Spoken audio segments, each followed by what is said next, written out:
Res no m'agrada tant com enamar-me d'oli cru el pimentó torrat tallat en tires.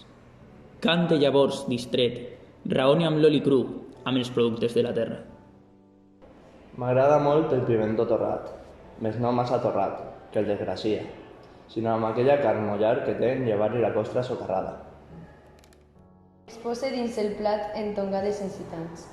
L'enrame d'oli cru amb un pessic de sal i suque molt de pa, com fan els pobres, en l'oli que té sal i ha pres una sabor del pimentó torrat. Després, en un pessic del dit gros i el dit índex, amb un tros de pa, agafa un tros de pimentó, l'enlaire aviadament, eucarísticament, me'l mira en l'aire. De vegades arriba l'èxtasi, a l'orgasme. Cloc els ulls i me'l fot.